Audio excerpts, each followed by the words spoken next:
Bienvenida, bienvenido. Hoy nos metemos de lleno en textos, ¿eh? Bueno, fascinantes, sobre los orígenes. Tenemos el Génesis, que todos conocemos, claro, y también el libro de los Jubileos. Quizá menos familiar, pero muy intrigante. Tenemos aquí extractos de los dos. Sí, la idea es un poco explorar estas narrativas, ¿no? Ponerlas en paralelo. Exacto. Ver dónde chocan, dónde van de la mano y qué detalles únicos nos da cada uno, para entender mejor cómo se contaban estas historias tan antiguas. Exacto. Ponerlos cara a cara, como dices, revela no solo la riqueza, sino a veces la complejidad de estas tradiciones. Génesis, bueno, es el relato canónico para muchos, ¿no? El que más suena, sí. Eso es. Y Jubileos, que bueno, se considera apócrifo o deuterocanónico, según quien hable, pues ofrece una lente distinta. A menudo está como obsesionado con la cronología, las leyes, y tiene una visión muy particular del cielo y la tierra. Pues vamos a ello. Empezamos por el principio. La creación, Génesis 1, esa secuencia de 6 días. Majestuosa, ¿no? El descanso, el séptimo. Muy potente. Sí. ¿Y Jubileos? ¿Cómo lo cuenta? A ver, Jubileos sigue la estructura de días más o menos. Pero, y esto lo veremos mucho, su gran interés es la cronología y los detalles. Específicos. Vale, por ejemplo, Génesis 2 dice que Dios le lleva a los animales a Adán para que les ponga nombre, ¿vale? Después de crearlo. Sí. Bueno, pues Jubileos dedica 5 días enteros, solo a eso, y te dice qué animales cada día. Bestias el primero, ganado el segundo, y así. Todo esto antes de crear a Eva. 5 días. Solo para nombres. Ya vemos por dónde va el nivel de detalle, sí. Y hablando de Eva, Génesis 2, la costilla, el sueño de Adán, esa imagen tan icónica. Jubileos mete baza ahí. Creada de Adán mientras duerme. Eso sí. Pero la precisión, bueno, es asombrosa. A ver. La sitúa justo en el 6º día de la segunda semana desde el inicio. Y se la presenta a Adán ese mismo día. Pero lo más llamativo quizá es cuando entran al Edén. Ah, ¿hay diferencia? Y tanto. Adán entra a los 40 días de ser creado. Eva tiene que esperar 80 días. 80. ¿80 días? ¿El doble?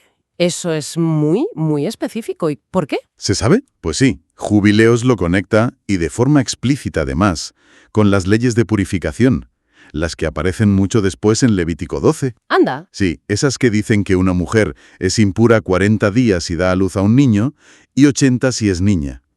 Bueno, pues Jubileos dice que eso ya estaba fijado en las tablas celestiales desde el principio, y que Adán y Eva como prototipos, pues reflejaron esos tiempos al entrar al jardín, al lugar más sagrado. Vale. O sea que está como justificando esas leyes posteriores metiéndolas en la creación misma.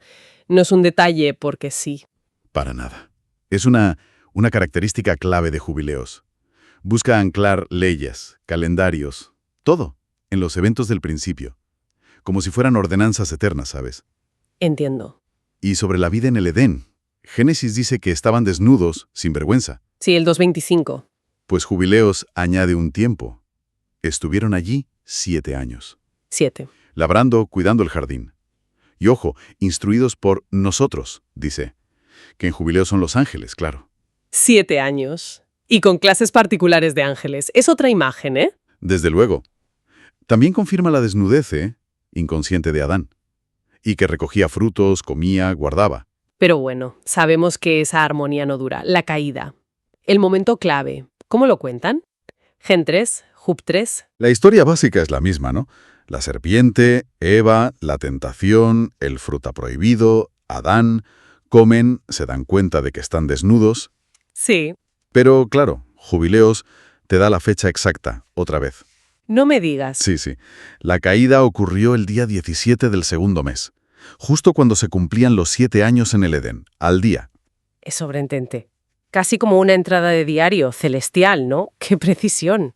¿Y hay más matices curiosos en Jubileos sobre esto? Pues sí, hay varios. Por ejemplo, Jubileos cambia un poco la secuencia.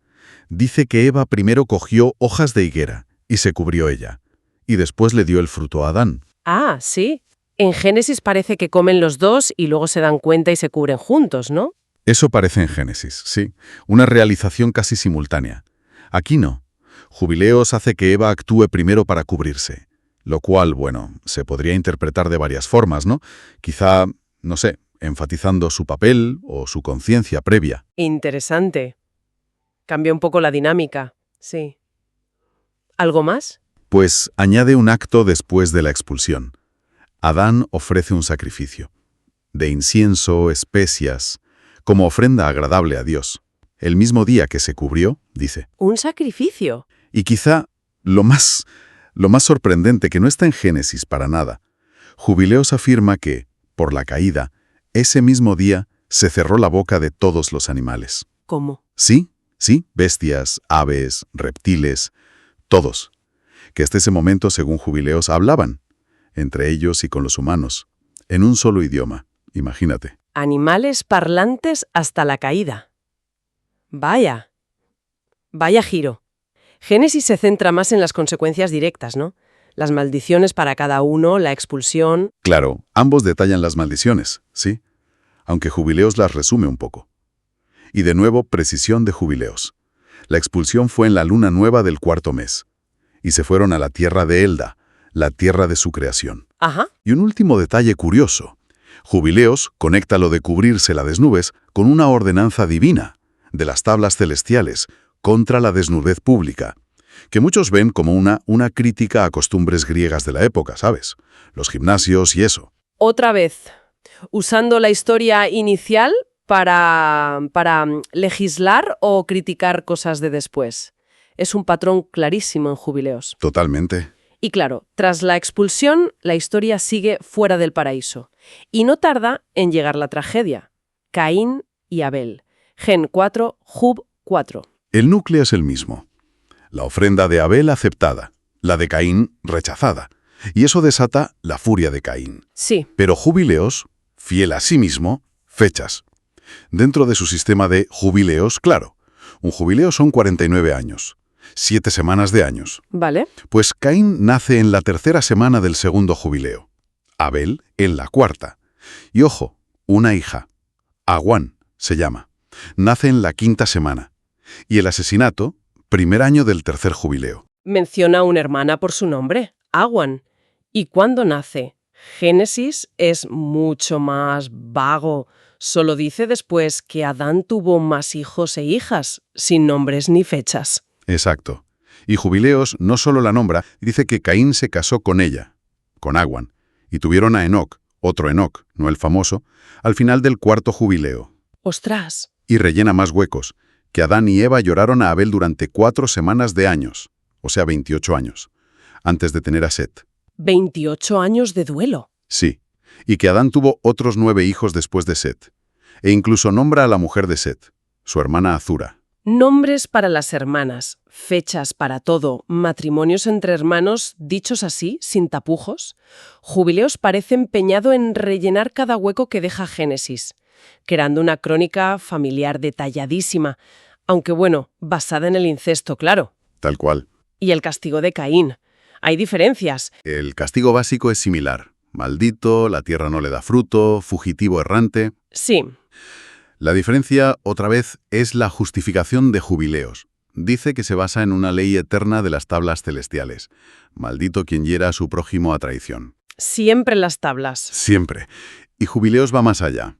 Cuenta la muerte de Caín, que Génesis no dice nada. Ah, sí. ¿Cómo muere? Pues dice que años después su casa se derrumbó sobre él. Murió aplastado por las piedras. Y el texto lo presenta como un castigo divino justo, la ley del talión, ¿sabes? Ojo por ojo. Porque según una tradición que recoge Jubileos, Caín había matado a Abel con una piedra. Y dice que esa ley del talión pues también estaba escrita en las tablas celestiales. Fascinante. No solo cuenta, sino que interpreta teológicamente de forma explícita, conectando todo a esas leyes celestiales. Pasamos a Génesis 5, la genealogía de Adán a Noé. Vidas larguísimas. ¿Qué hace Jubileos con esa lista? Pues sigue la misma línea. Adán, Set, Enos, Kenan, hasta Noé.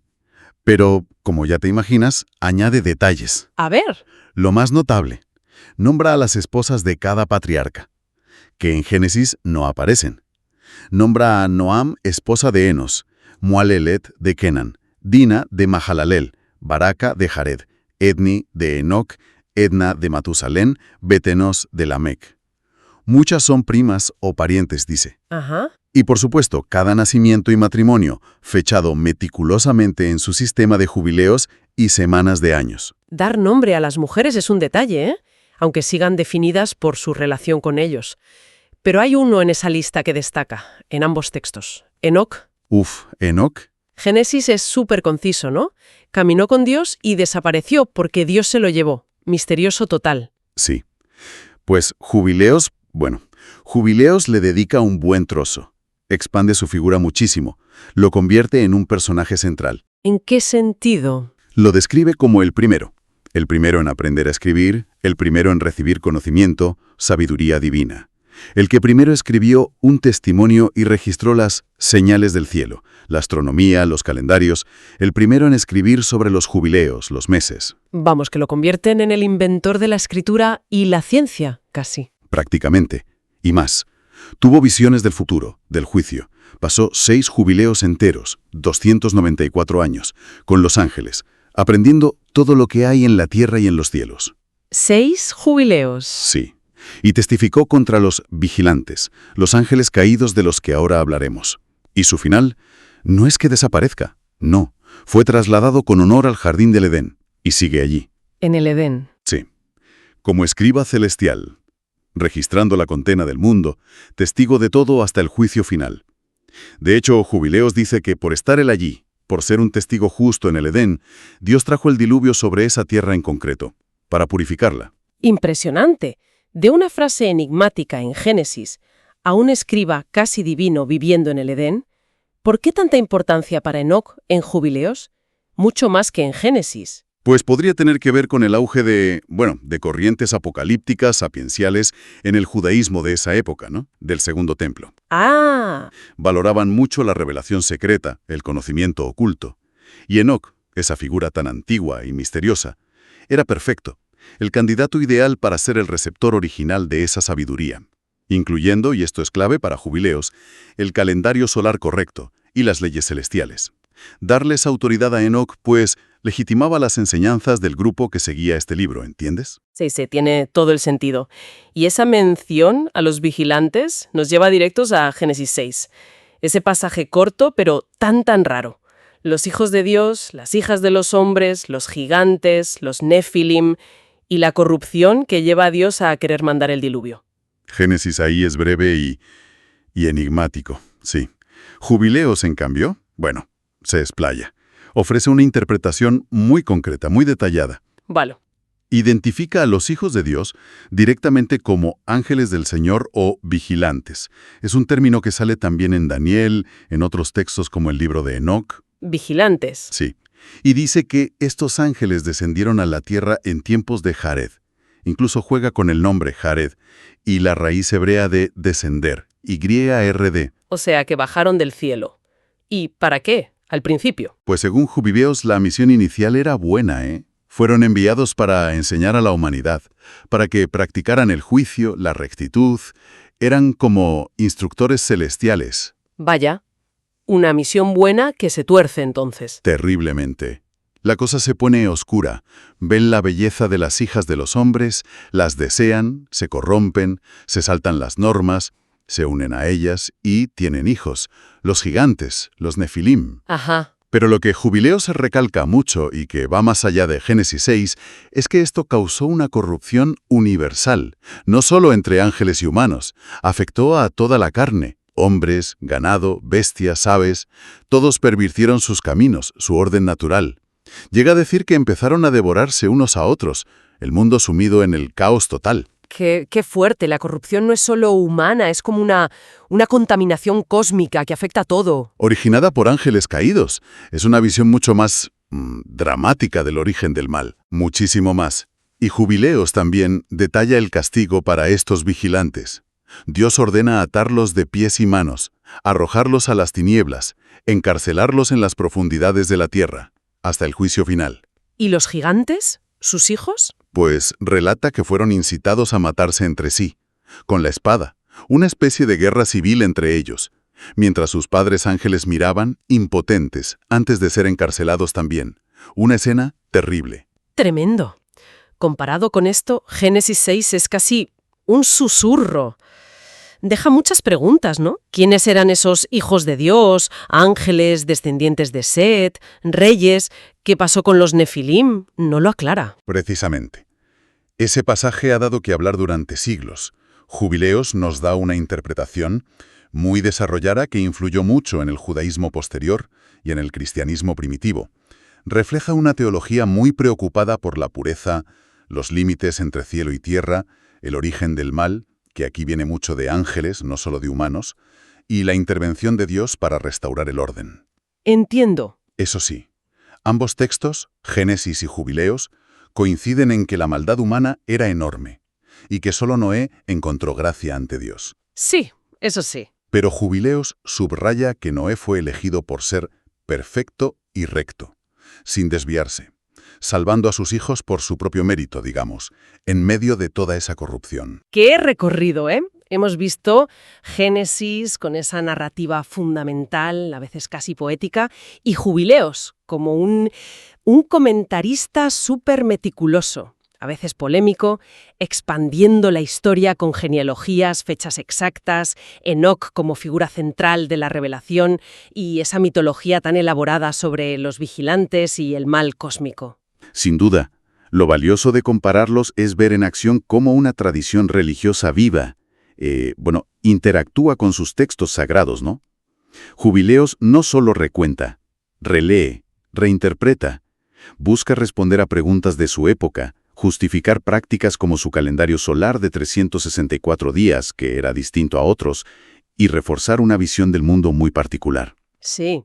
Ese énfasis en las tablas celestiales, donde todo está ya escrito, legislado, nos da una ventana a las preocupaciones de ciertos círculos judíos de aquella época, la helenística, romana temprana.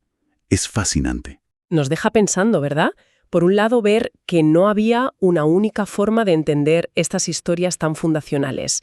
Ni siquiera en la antigüedad había diversidad, debate. Conocer Jubileos enriquece y complica la lectura de Génesis. Te hace preguntar qué dejaba Génesis implícito que otros sintieron la necesidad de explicar o corregir. Exacto. Y también cómo las historias evolucionan. Se adaptan para abordar nuevas preguntas. Jubileos es un testigo de esa vitalidad. Totalmente. ¿Qué otras interpretaciones o detalles de estas historias se habrán perdido por el camino o se habrán marginado? ¿Cómo cambia nuestra visión saber que la historia de los ángeles caídos tuvo una versión tan detallada y tan influyente como esta? Desde luego da para seguir dándole vueltas.